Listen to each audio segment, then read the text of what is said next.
فقہ ہی فقہ رہ گئی۔ یہ تو حدیث بھی بہت عرصے کے بعد زندہ ہوئی ہے، اس سے تعلق جو ہے بہت عرصے کے بعد قائم ہوا ہے، ورنہ فقہ ہی فقہ۔ کچھ اسباب اور بھی تھے۔ قرآن کی تعلیمات کے بعض پہلو اصحاب اقتدار کو پسند نہیں تھے، باقاعدہ بھی کوشش ہوئی کہ اس کو پیچھے ہی رکھا جائے، بس پڑھ لیا کرو، ثواب حاصل کر لیا کرو، پڑھ کر سمجھنے لگو گے تو ہماری شامت آ جائے گی۔ جیسے حضرت ابو ہریرہ نے کہا تھا رضی اللہ تعالی عنہ، اور ابھی تو یہ دور جو ہے صحابہ کا دور چل رہا ہے، ابو ہریرہ صحابی ہیں لیکن حکومت تو بنو امیہ کی ہے نا، اب وہ خلافت راشدہ تو ختم ہو گئی نا، اس حکومت میں تو حادثہ فاجعہ کربلا کا بھی ہو چکا ہے، واقعہ حرہ ہو چکا ہے، مدینے کی جان اور عصمتیں حلال کر دی گئی 3 دن کے لیے، جس طرح چاہو لوٹو۔ لوٹنے والے بھی مسلمان تھے، کلمہ گو تھے۔ یہ مدینے کے اندر بغاوت کے جراثیم ہیں، کچل دو۔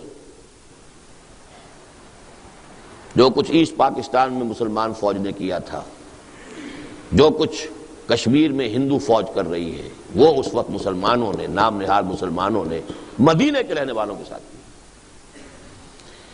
اب ان حالات میں قرآن کی اصل تعلیم کھول کر تو اپنی گردن ہی کٹوانی ہوگی نا۔ لہذا بخاری کی روایت ہے حضرت ابو ہریرہ کی کہ مجھے میرے حبیب سے، محمد الرسول اللہ سے علم کے 2 برتن ملے ہیں۔ ایک برتن میں سے تو میں خوب بانٹ رہا ہوں، تقسیم کر رہا ہوں، طہارت کے مسائل، وضو کے مسائل، نماز کے مسائل، روزے کے مسائل، حج کے مسائل، عمرے کے مسائل۔ اس سے کسی حکومت کو اندیشہ نہیں، خطرہ نہیں، خوب بیان کرو۔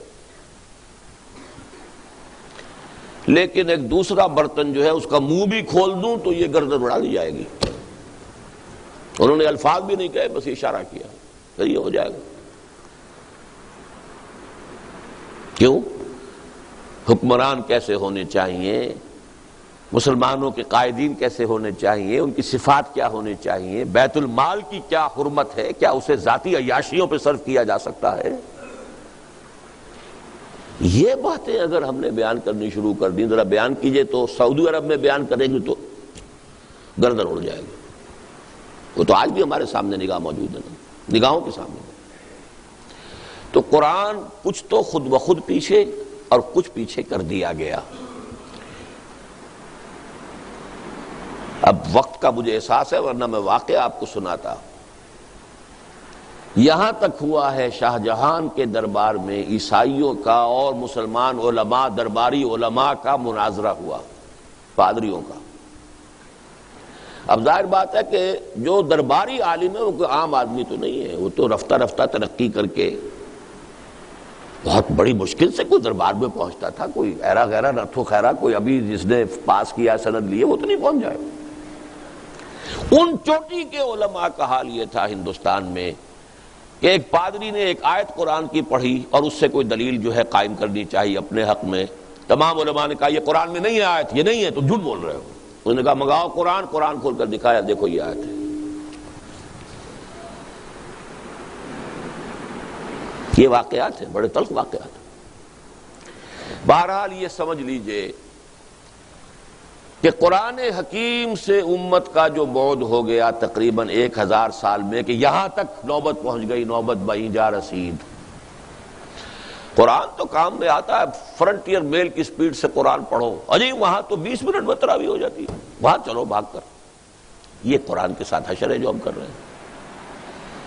تو اس حوالے سے لیکن اب وہ دوسرے 1000 سال میں اس امت مسلمہ کا قرآن سے تجدید، تعلق کی تجدید کا عمل شروع ہوا ہے ہندوستان میں۔ شاہ ولی اللہ دہلوی، میری پوری کتاب اس موضوع پر موجود ہے، دعوت رجوع الی القرآن، رجوع الی القرآن، قرآن کی طرف رجوع کرنے کا عمل کب شروع ہوا، کیسے شروع ہوا، کیسے قرآن پس منظر میں گیا، وہ سارا فنومینا میں نے دعوت رجوع الی القرآن کا منظر اور پس منظر، دلائل اور حقائق اور شواہد کے ساتھ اس کتاب میں بیان کیا ہے۔ اس کا عمل شروع ہوا کب؟ شاہ ولی اللہ سے، ہندوستان میں۔ اس وقت تک قرآن مجید کا اردو میں تو کیا ترجمہ ہونا تھا، فارسی میں بھی نہیں تھا، فارسی کورٹ لینگویج تھی۔ شاہ ولی اللہ پہلا شخص ہے جس نے فارسی میں ترجمہ کیا، اور علماء ان کے خلاف اتنی زبردست شورش کر کے کھڑے ہو گئے گویا کہ کفر کیا انہوں نے، ترجمہ کرتا ہے قرآن کا۔ سرحد سے پٹھان منگوا لیے گئے تھے قتل کرنے کے لیے، مسجد فتح پوری کے باہر کھڑے ہوئے تھے کہ جب نکلے گا یہ ولی اللہ اسے قتل کر دینا۔ لیکن ہوا یہ ہے کہ جب وہ نکلے ہیں تو کچھ ایسی ہیبت ان پر طاری ہوئی ہے، ہیبت حق استعین اللہ کی طرف سے، وہ ٹھٹر کے رہ گئے، کسی نے حملہ نہیں کیا، بچ گئے۔ یہ حالت، فارسی میں ترجمہ کیا، ان کے 2 بیٹوں نے اردو میں ترجمہ کیا، ان کے ایک بیٹے نے پہلی اردو میں تفسیر لکھی، شاہ عبدالعزیز دہلوی سب سے بڑے بیٹے تفسیر لکھ رہے، تفسیر عزیزی۔ شاہ عبدالقادر نے اردو میں ترجمہ کیا، با محاورہ اردو۔ شاہ رفیع الدین نے اردو میں ترجمہ کیا، لفظی اردو۔ یہ عمل یہاں سے شروع ہوا بہت زوردار انداز میں، اس کے بعد آگے ذرا اس بات کو پھر میں آگے چلاؤں گا۔ اب میں تفصیل میں نہیں جا سکتا ان چیزوں کی بھی۔ آغاز میں نے بتا دیا شاہ ولی اللہ اور خان وادعش ولی اللہ ہی ان کا خاندان، اس سے ہندوستان میں قرآن کی طرف رجوع، اس کی ایک تحریک شروع ہوئی۔ وہ ہیں 18ویں صدی کے آدمی، 1702 کی پیدائش ہے اور 1762 یا 63 کا انتقال ہے۔ جو جنگ تھی تیسری، پانی پت کی تیسری جنگ، اس کے بعد انتقال ہوا ہے۔ اور وہ جنگ ہوئی بھی تھی کہ انہوں نے بلایا تھا احمد شاہ ابدالی کو کہ مرہٹہ طوفان جو اس وقت ہندوستان میں ہے، ہندوستان میں کوئی مسلمان ایسا نہیں ہے طاقتور، کوئی راجہ یا نواب یا کوئی اور عسکری قوت ایسی نہیں ہے کہ جو اب ان مرہٹوں کا مقابلہ کر سکے، تمہیں آنا چاہیے۔ تب وہ آیا تھا، پانی پت کی تیسری جنگ۔ لیکن جو دعوت رجوع القرآن کا سلسلہ شروع ہوا ہے، اس میں پھر 19ویں صدی میں کیا کام ہوا، اب میں اس تفصیل میں نہیں جا سکتا، جسے شوق ہے میری کتاب پڑھے۔ 20ویں صدی میں یہ کام 2 زبردست آدمیوں نے شروع کیا ہے ہندوستان میں، جن میں سے سب سے اہم اقبال۔ میری کتاب ہے علامہ اقبال اور ہم، اس میں میں نے 4 چیزیں واضح کی ہیں۔ رومی ثانی اقبال ہے۔ مولانا رومی کی مثنوی کے بارے میں یہ کہا، کسی نے کہا، بہت اونچے شاعر نے کہا، مثنوی مولوی معنوی ہست قرآن در زبان پہلوی۔ قرآن کی تعبیر، اس کے بڑے غامض حقائق کی تعبیر فارسی شعر کے پیرائے میں، یہ مثنوی ہے۔ اور یہی بات اقبال کے بارے میں جلندر کے ایک فارسی شاعر گرامی جلندری نے کہی ہے، در دیدہ مانی نگراں حضرت اقبال، پیغمبر یہ کرد و پیمبر نہ تواں شد۔ جو لوگ حقائق سے واقف ہیں ان کی نگاہوں میں تو اقبال کا مقام یہ ہے کہ اس نے پیغمبری کی ہے، بھائی مانا کہ قرآن کی۔ اب پیغمبر اس معنی میں تو کوئی نہیں آئے گا، لیکن یہ کہ پیغمبر نہ تواں گفت، کہا نہیں جا سکتا انہیں پیغمبر، لیکن جو کام پیغمبروں کا ہے یا مجددین کا ہے وہ انہوں نے کیا ہے۔ بہرحال میرے نزدیک عظمت قرآن کا سب سے بڑا نشان اس صدی میں، اس دور میں اقبال ہے۔ اگر کوئی مولوی بیچارہ عالم دین قرآن کی مدح کرے، قرآن کی تعریف کرے تو ٹھیک ہے، اس نے تو ساری عمر اسی میں بتائی ہے، یہی پڑھا ہے۔ لیکن جس نے کہ کالج میں تعلیم حاصل کی، مشن سکول میں پہلے تعلیم حاصل کی، پھر مشن کالج میں کی، پھر گورنمنٹ کالج لاہور میں کی، پھر وہ گیا ہے انگلینڈ گیا ہے، پھر جرمنی گیا ہے، مشرق اور مغرب کے فلسفے کھنگال کر، اور اب قرآن کی عظمت کا اقرار کر رہا ہے، تو زمین و آسمان کا فرق ہو گیا۔ نہ کہیں جہاں میں اما ملی جو اما ملی تو کہاں ملی میرے جرم خادہ خراب کو تیرے عفو بندہ نواز میں۔ اس کا کلیم یہ ہے کہ میرے سارے فکر کا منبع اور سرچشمہ قرآن ہے۔ حضور مناجات بحضور رحمت للعالمین، حضور کے سے ایک گزارش کرتے ہوئے یہاں تک کہا ہے، گر دلم آئی نئے بے جوہر است ور بحرفم غیر قرآن مزمر است، پردہ ناموس فکرم چاک کن این خیاباں راز فکرم پاک کن۔ اے نبی اگر میرا دل جو ہے آئینہ بے جوہر ہے، ایسا شیشہ ہے جس کے اندر چمک دمک ہے ہی نہیں، اور اگر میرے کلام میں اور میرے پیغام میں قرآن کے سوا کوئی شے آ گئی ہے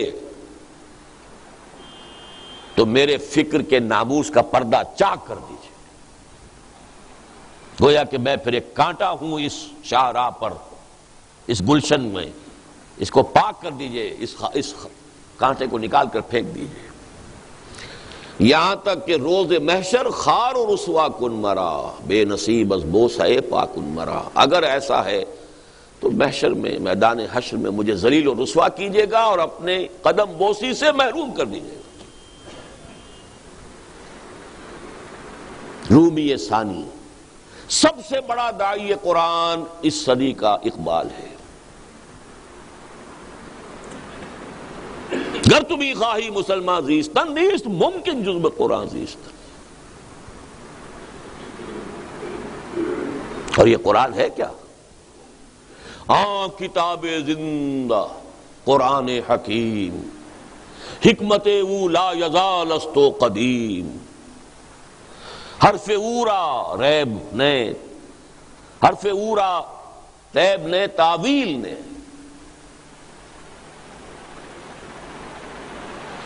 آیت شرمندہ تعویل نے، چو بجا در رفت جاں دیگر شود، جاں چو دیگر شد جہاں دیگر شود۔ مجھے تو کہیں نہیں ملا، 65واں سال مکمل ہو رہا میری عمر کا، مجھے کہیں اور عظمت قرآن کا یہ بیان نہیں ملا، کہیں نہیں ملا۔ اگرچہ داعی قرآن کی حیثیت سے اس صدی کے آغاز میں ابوالکلام آزاد کا نام بھی لیتا ہوں، اس میں کوئی شک نہیں، انہوں نے نثر کی کیفیت میں قرآن کی عظمت کا بھی بیان کیا ہے، لیکن اقبال کے آس پاس پہ نہیں پہنچے۔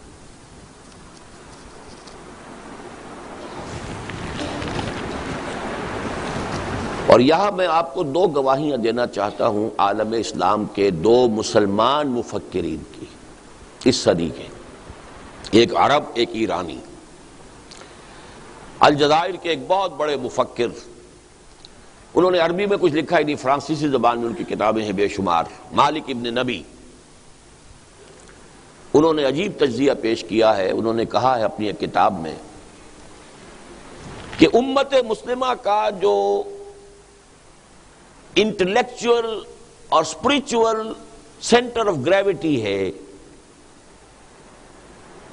وہ اب منتقل ہو چکا ہے ساؤتھ ایشیا کو۔ اس ایک جملے کا پس منظر کیا ہے؟ دیکھیے، قرآن عرب میں نازل ہوا، حضور عرب میں تھے، وہاں سے ہی سارا بات جو ہے نکلی ہے، لیکن یہ ہے کہ جس کو کہتے ہیں علمی اور ثقافتی، وہ مرکز سب سے پہلے جو بنا ہے وہ بغداد کا علاقہ تھا، دور بنو عباس میں، سائنس، فلسفہ، فکر۔ اسی زمانے میں تو آخر فقہ مرتب ہوئی ہیں، اسی زمانے میں تفسیریں لکھی گئی ہیں، اسی زمانے میں احادیث جمع ہوئی ہیں، تو مذہبی، علمی اور ویسے فکری، ثقافتی اور روحانی شیخ عبد القادر جیلانی کہاں کے تھے؟ یہ مرکز رہا ہے تقریباً 700 برس تک، بغداد مرکز، اور وہ علاقہ جو ہے وہ گویا کہ علاقے کی حیثیت سے۔ پھر یہ سینٹر شفٹ ہوا ہے مغرب میں، اسپین اور یہ المغرب جسے کہتے ہیں، الجزائر، تونس، موراکو، موریتانیہ۔ اور یہ اسی الجزائر کا ایک شخص کہہ رہا ہے کہ اب یہ مرکز جو ہے یہ منتقل ہو گیا جنوبی ایشیا، جنوبی ایشیا ہندوستان کو کہتے ہیں۔ اب جو اسپرچول اور intellectual centre of gravity of the Muslim ummah is in the Indian sub continent. اس کی وضاحت آپ کو مل جائے گی، میں یہ بات بہت پہلے کہہ چکا ہوں، وہی دعوت رجوع القرآن کے اندر آپ یہ ساری چیزیں دیکھ لیں گے۔ ہمارے انٹلیکچوئل اور فلسافیکل اور اسپرچول فاؤنٹین ہیڈ کی حیثیت تو صرف قرآن ہی کو حاصل ہے، نکلتا تو وہیں سے جو کچھ نکلتا۔ دوسری بات ڈاکٹر علی شریعتی کی ہے، ایران کے انقلاب میں فکر نام کی کوئی شے اگر تھی وہ صرف علی شریعتی کی تھی۔ وہ تو بہت ینگ ایج میں اس کو بادشاہ نے شہید کروا دیا تھا. اس کے بہت عرصے کے بعد پھر یہ علماء کی ایک جو ہوئی ہے اپرائزنگ ہوئی ہے، اس سے انقلاب آیا ہے، اور اس کے پیچھے کوئی فکر نہیں تھا. فکر اگر تھا کسی درجے میں تو علی شریعت ہی کے تھا، ورنہ خود آیت اللہ خمینی کو مفکر نہیں تھے. ان کی تصنیفات ایسی ہیں جیسے مولویوں کی تصنیفات ہوتی ہیں، اور کٹر جیسا شیعہ مولوی لکھے گا وہی چیزیں انہوں نے اس میں لکھی ہوئی ہیں. انقلابی کوئی فکر نہیں. یہ تو علماء کی ایک اپرائزنگ تھی، جیسے اب طالبان کی ہے افغانستان میں. کٹر حنفی قدامت پسند علماء ہیں. اس کا بھی تذکرہ بعد میں آئے گا. لیکن انٹلیکچول اور روحانی، دیکھیے ایک عجیب بات ذہن میں آئی ہے. آپ سارا تصوف، وہ جو مروجہ تصوف ہے، اس مروجہ تصوف میں کیا صحیح ہے کیا غلط ہے، یہ میری ایک تقریر تھی جو اب شائع ہونی شروع ہو گئی ہے. پہلی قسط میثاق میں آ گئی ہے تازہ میں، اور اس کا بھی شان ورود یہ ہے کہ میں نے ایک تقریر کی تھی 2 کیسٹس پر مشتمل، جس میں میں نے مروجہ تصوف پر جو حصے اس کے غلط ہیں اس کی تنقید کی تھی، جو صحیح ہیں ان کی تائید کی تھی. ایک حلقہ ہے وہ تنظیم الاخوان، مولانا محمد اکرم اعوان صاحب ان کے مرشد ہیں، اور بہت سے ان کے جو ہیں وہ مرید ہیں. تو الریاض سعودی عرب کا جو کیپٹل ہے، وہاں جو الاخوان کے لوگ تھے انہوں نے میرے اس کیسٹ میں سے تنقیدی حصے نکال دیے، تعریفی حصے جمع کر کے میرے نام سے میرا کیسٹ چلا دیا. آج کی روحانیت یہ ہے جو خیانت بھی کرتی ہے، چوری بھی کرتی ہے، سرقہ بھی ہے. جب انہیں کہا گیا، انہوں نے کہا آپ چاہے اسے چوری سمجھ لیں چاہے کچھ اور سمجھ لیں، ہم تو کریں گے. اکرم اعوان صاحب کو لکھا گیا، ان کی طرف جواب نہیں آیا. اب ہم نے یہ کیا ہے مجبوراً کہ وہ پوری تقریر شائع کر رہے ہیں، جو کچھ انہوں نے بھی کیسٹ میں رہنے دیا ہے وہ بھی، اور جو تھا وہ بھی، اور جو انہوں نے کاٹ دیا اس کو ذرا بولڈ کیا ہے تاکہ لوگوں کو معلوم ہو جائے کہ کیا کیا اس میں سے انہوں نے نکالا ہے.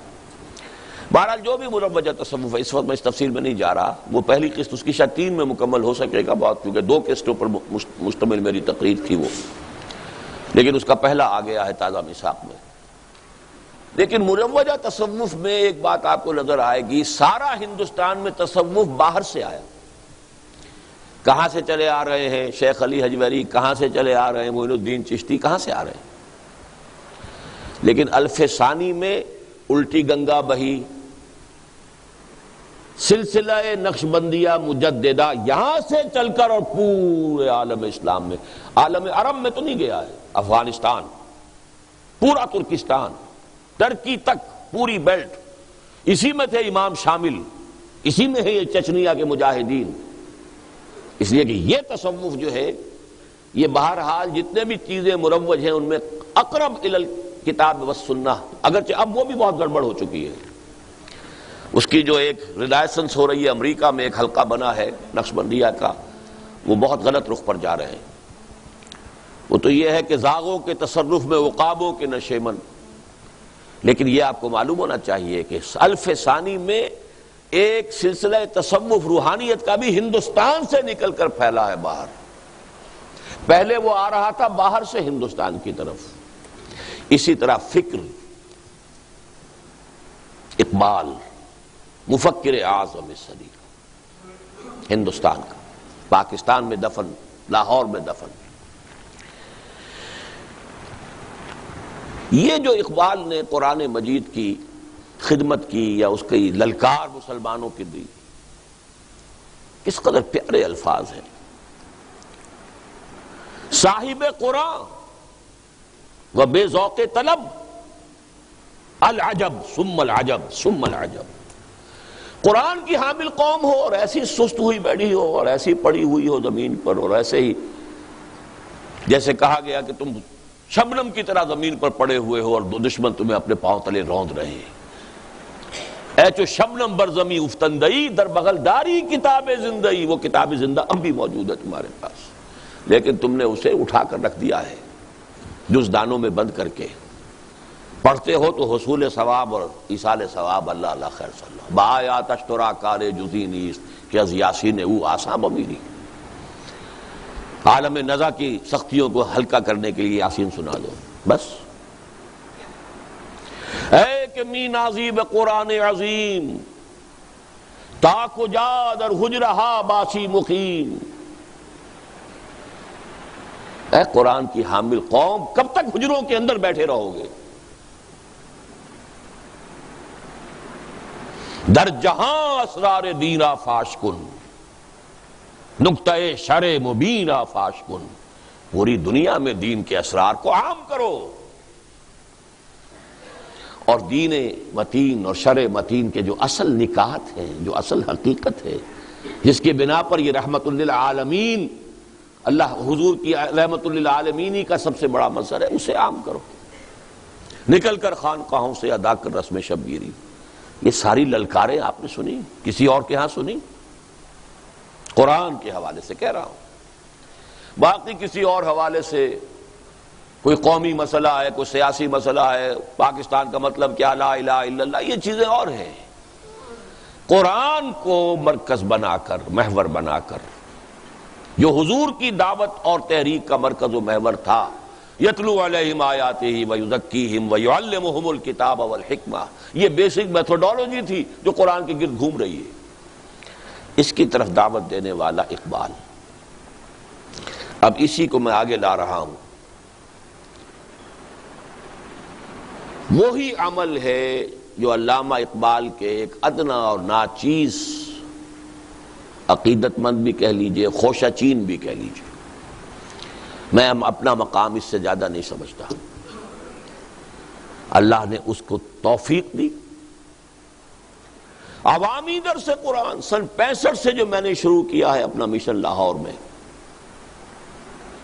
2 تقریریں مسلمانوں پر قرآن مجید کے حقوق کے نام سے، ایک تحریر اسلام کی نشرت ثانیہ کرنے کا اصل کام کے عنوان سے، سن 67 یہاں سے کام شروع ہوا ہے۔ عوامی درس قرآن، نہ کسی فرقے سے تعلق، نہ سیاست سے تعلق، قرآن کا درس، اور 500 ہی نہیں، 700 آدمی جمع ہوتا رہا مسجد شہداء لاہور میں۔ ایک مرتبہ ایک کتاب تقسیم کی گئی تھی، تب گنتی ہو گئی کہ 700 نسخے لگے ہیں۔ پھر یہ کہ مرکزی انجمن خدام القرآن اور پھر اس کی شاخیں، انجمن خدام القرآن سندھ، انجمن خدام القرآن پنجاب، انجمن خدام القرآن فیصل آباد، انجمن خدام القرآن کوئٹہ، انجمن خدام القرآن پشاور، انجمن خدام القرآن اسلام آباد، society of the servants of Quran Chicago, society of the servants of Quran Toronto, بنتے رہے۔ پھر ان کے بطن سے اکیڈمیوں کا وجود ہوا، قرآن اکیڈمی لاہور، قرآن اکیڈمی کراچی، قرآن اکیڈمی ملتان، چوتھی جو ہے فیصل آباد میں بننے والی ہے۔ اس سے آگے قرآن کالج لاہور میں، قرآن کالج یہاں۔ یہ سب کیا ہے؟ یہ کسی تدبیر کا حصہ ہے۔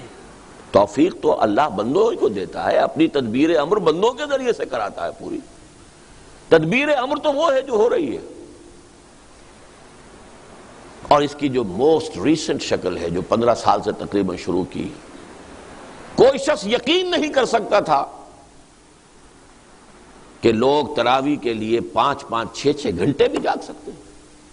جب میں نے شروع کیا ہے تو ایک ہلا گلا ہو گیا، کچھ کم ہمت لوگوں نے اس کا مذاق اڑایا، کچھ نے کہا یہ بدعت ہے، کچھ نے کہا یہ ہے، اور کوئی میں بھی نہیں سمجھتا تھا کہ اتنے لوگ۔ اور آج پاکستان میں کم سے کم 50 مقامات پر اس کی فہرست بھی دے دی گئی ہے میثاق میں، بالمشافہ بھی، جیسے کہ یہاں ہو رہا ہے رات کو دورہ ترجمہ قرآن۔ انجینئر ہے، کو مولوی کی تعلیم حاصل کر کے تو نہیں آئے۔ اللہ کے فضل و کرم سے کم 50 ایسے نوجوان تیار ہو چکے ہیں۔ یہ بات معمولی نہیں ہے، اس کو پس منظر میں رکھیے۔ اس کے جو میں نے حدیث سنائی آپ کو، ان اللہ یرفع بہذا الکتاب اقواما ویضع بہ آخرین، اللہ اسی قرآن کی بدولت قوموں کو اٹھائے گا اور اسی قرآن کو چھوڑنے کے باعث ذلیل و خوار کر دے گا۔ اس کے راوی حضرت عمر ہے رضی اللہ تعالی عنہ، فقہائے صحابہ میں سے ہیں، کبار صحابہ میں سے، امت کی صرف ایک شخصیت سے نیچے ہیں، ابو بکر کے بعد نمبر 2۔ اس کی روایت ہے کہ حضور نے فرمایا ان اللہ یرفع بہذا الکتاب اقواما ویضع بہ آخرین. یہ جو قرآن کا ہم ہمہ ہے، ولولہ ہے، یہ جو جوش و خروش ہے، یہ جو ہو رہا ہے، درس قرآن یہاں تاج محل میں جب ہوتا رہا ہے 2-2.5 ہزار آدمی ایک وقت کے اندر ہوتا تھا. جو میں نے جا کر دیا تھا درس ابو ظبی میں، اس کے شکار وہ بیٹھے ہوئے کونے میں سید نسیم الدین صاحب، انہوں نے وہ منظر دیکھا ہے، اور بھی بہت سے لوگوں نے دیکھا ہوگا.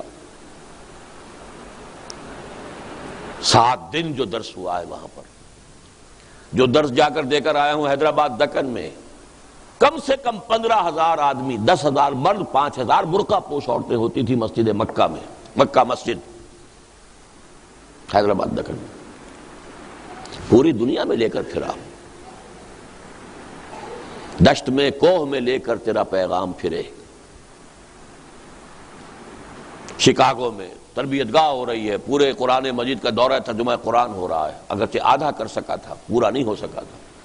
باقی جو ہے آدھا کرنے کے لیے گیا تھا، لیکن صحت نے جواب دے دیا، میں واپس آنے پہ مجبور ہو گیا. وہ ایک علیحدہ مسئلہ ہے، میں اس میں کوئی وقت ضائع نہیں کرنا چاہتا. تو یہ جو ہے قرآن مجید کا کام. اور جن 2 آدمیوں کا میں نے نام لیا تھا جن کو داعی قرآن کی حیثیت سے اللہ نے کھڑا کیا، ان دونوں نے ایک اٹیمپٹ کی اور دونوں اٹیمپٹس ناکام ہو گئیں. اللہ نے وہ اٹیمپٹ جو ہے پوری کروانا میری تقدیر میں لکھا ہوا تھا. تقدیر تو اس کی ہے. علامہ اقبال نے بنوایا دارالاسلام، ایک ایسا ادارہ جس میں گریجویٹس کو رکھا جائے اور انہیں قرآن پڑھایا جائے. اور ان کا گمان یہ تھا، شاید غلط ہو، کہ ہندوستان میں کوئی ایسا عالم دین اس وقت موجود نہیں ہے جو ان انگریز، اور وہ انگریز اس زمانے کے انگریزی تعلیم یافتہ گریجویٹس، اس آج کا گریجویٹ نہیں جس کو اس وقت تو میٹرک یا مڈل کے برابر کا ہوتا، آج کا گریجویٹ کوئی حیثیت ہی نہیں اس کی. گریجویٹس اس زمانے کے 30s کے زمانے کے گریجویٹس، ان کو جن کے دماغوں میں کیا کیا خناس بھر دیے گئے ہیں، اور ان کو قرآن پڑھانا کو آسان کام. قدم قدم پر سوال کریں گے، قدم قدم پر اعتراض کریں گے. تو کوئی ایسا شخص چاہیے جو روشن دماغ ہو، جدید اور قدیم پر نظر ہو، مغربی فکر و فلسفے پر بھی نظر ہو، عربی زبان کے گہرا علم ہو.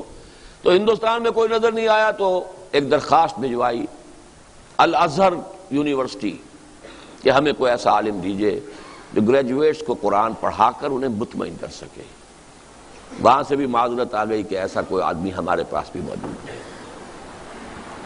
لہذا وہ عمارتیں بن گئی تھی دارالاسلام کی. وہ بس پھر اس کے بعد یہ کہ مولانا مودودی وہاں چلے گئے، جماعت اسلامی کا مرکز وہاں رہا. یہ اپنا ایک مفید کام تو ہوا، اس میں ایک وقف قائم ہو گیا تھا، لیکن یہ کہ وہ اسکیم نہیں چل سکی. اسی اسکیم کو ابوالکلام آزاد نے شروع کیا تھا ان سے بہت پہلے. کلکتہ میں دارالارشاد، قرآن کے مبلغین اور داعی پیدا کیے جائیں جو قرآن کو پوری طرح سمجھ چکے ہوں اور پھر اس کو پہنچائیں. وہاں چونکہ مولانا آزاد وہ تحریک آزادی کے اندر کود پڑے، پھر قید و بند ہے، آج بھی قید، وہ سارا کا سارا ادارہ شروع ہوا اور لیکن ختم ہو گیا. علامہ اقبال کا خواب تو شرمندہ تعبیر ہوا ہی نہیں.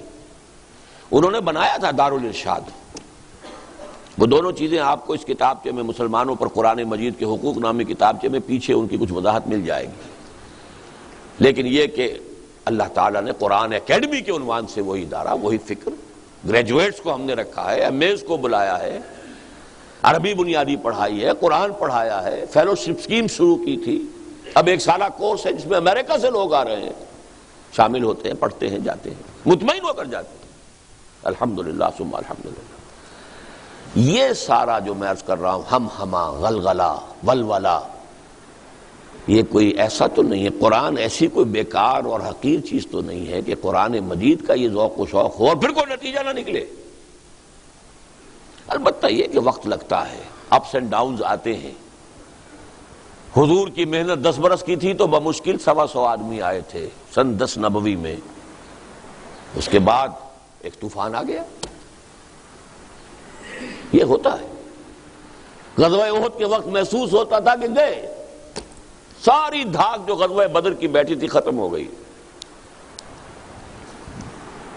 لہذا چڑھ کر آ گئے 12,000 کا لشکر چاروں طرف سے. گویا کہ اب آخری جو ہے ختم کرو اس چراغ کو، بجھا دو. لیکن نتیجہ کیا نکلا؟ تو اپس اینڈ ڈاؤنس تو آتے رہتے ہیں، اس کی فکر نہ کیجیے. لیکن اس وقت see through the history, the historical process, 1000 برس کی اس منصوبہ بندی میں، الف ثانی میں جنوبی ایشیا اور یہ بر عظیم پاک و ہند کروشل اس کی حیثیت ہے. شیخ احمد سرہندی، عبدالحق محدث دہلوی، شاہ ولی اللہ دہلوی، سید احمد بریلوی، علامہ اقبال، شیخ الہند، مولانا مودودی، مولانا الیاس رحمہم اللہ، ان کے برابر کی کوئی شخصیت پورے عالم اسلام میں آپ کو نظر نہیں ہے، اپنے اپنے میدان میں. اور اس کام کو اللہ کے فضل و کرم سے 32 برس ہو گئے اب مجھے کہ میں نے اس میں اپنا بیشتر اور بہتر وقت لگایا ہے. نتائج نکلیں گے. اس سے آگے بڑھ کر وہ کام جس کا خواب علامہ اقبال نے آخری عمر کے سال میں دیکھا 35-36 میں، وہ بھی ان کی زندگی میں اس کا آغاز نہیں ہو سکا. یہ حال ہی میں یہ راز فاش ہوا ہے. ڈاکٹر برہان احمد فاروقی نے، مرحوم ہیں اب، اللہ تعالیٰ ان کی مغفرت فرمائے، زندگی کے آخری ایام میں جو ایک بہت بڑا قرض ادا کر دیا ملت اسلامیہ پاکستان کا، کہ اپنی وہ کتاب لکھ دی جس میں وہ پورا راز جو اب تک سربستہ تھا، مجھے معلوم نہیں تو ایک عام آدمی کو کیسے معلوم ہوگا جس کا اقبال کا کوئی مطالعہ ہی نہیں. مجھے بھی معلوم نہیں تھا کہ آخری دنوں میں ایک جماعت بنانا چاہتے تھے بیعت کی بنیاد پر، خالص دینی جماعت، امارت کی بنیاد پر، جمہوری نہیں. گویا کہ ان کا فکر یہ تھا کہ ایک ہے پولیٹیکل پروسیس، وہ چلنا چاہیے، وہ چل رہا ہے، مسلم لیگ کر رہی ہے اس کو، لیکن یہ قومی سیاسی تحریک کے ذریعے سے اسلام نہیں آ سکتا. جو بات مولانا مودودی نے کہی وہ 100% صحیح کہی. اسلامی حکومت کیسے قائم ہوتی ہے؟ چھوٹا سا پمفلٹ اگر مل جائے تو پڑھیے. قومی سیاسی تحریک سے قومی ریاست تو قائم ہو سکتی ہے. اگر بیج جو کا ہے تو جو ہی پیدا ہوگا، گندم کیسے ہو جائے گی؟ گندم از گندم میں رویت، جو سے جو. تو قومی سیاسی تحریک سے قومی ریاست وجود میں آ سکتی ہے، اسلامی ریاست اور خلافت وجود میں نہیں آ سکتی. اس کے لیے کسی اور طرح کی جماعت چاہیے. امارت والی جماعت، جمہوری نہیں. بیعت والی جماعت، دستوری نہیں. اور اس میں وہ شامل ہوں جو پہلے خود عہد کریں اسلام کی پابندی کا. افسوس کہ جو برٹش گورنمنٹ نے ان پر کچھ لوگوں کو مامور کیا ہوا تھا، پہرے بٹھا رکھے تھے ان کے اوپر کہ کوئی موو نہ کرے یہ شخص. اقبال کے نفس سے ہے لالے کی آگ تیز، ایسے غزل سرا کو چمن سے نکال دو. چمن سے نہ نکالو تو اس کے گرد ایسے پہرے بٹھا دو. وہ کامیاب نہیں ہو سکی اسکیم. لیکن یہ ہے 35, 36 کی 38 میں انتقال ہو گیا.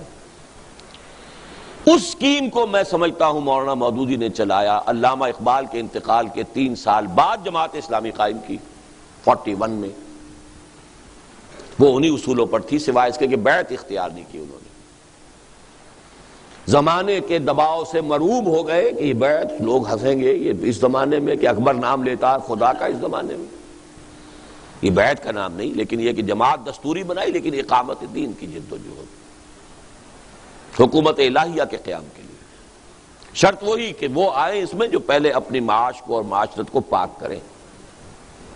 چنانچہ بہت سے لوگوں نے انگریزی حکومت کی بڑی بڑی اونچی ملازمتیں چھوڑ دی تھی. افسوس یہ ہے کہ وہ جماعت پاکستان میں آ کر اب قومی سیاسی جماعت بن گئی. لیکن اس کو پھر دوبارہ زندہ کرنے والا بھی اقبال کا وہی عقیدت مند ادنا اور ناچیز تنظیم اسلامی بیعت کی بنیاد، ہدف اقامت دین یا اسلامی انقلاب. اور ریسنٹلی اس کے ہدف کے لیے ہم نے اقامت دین سمجھانا پڑتا ہے. اس کے معنی کیا ہیں؟ دین کو کھڑا کرو کیا معنی بھائی؟ دین کو قائم کرو کیا معنی؟ لیکن عام آدمی کی سمجھ میں بہتر طور پہ آ جاتا ہے نظام خلافت کا قیام. تو تحریک خلافت کا عنوان اختیار کیا. یہ ہے در حقیقت جو قرآن کا پاکستان سے تعلق ہے۔ کہیں دنیا میں مجھے بتا دیجئے سوائے پاکستان کے کہیں تراویح کے ساتھ دورہ ترجمہ قرآن کا کوئی امکان ہے؟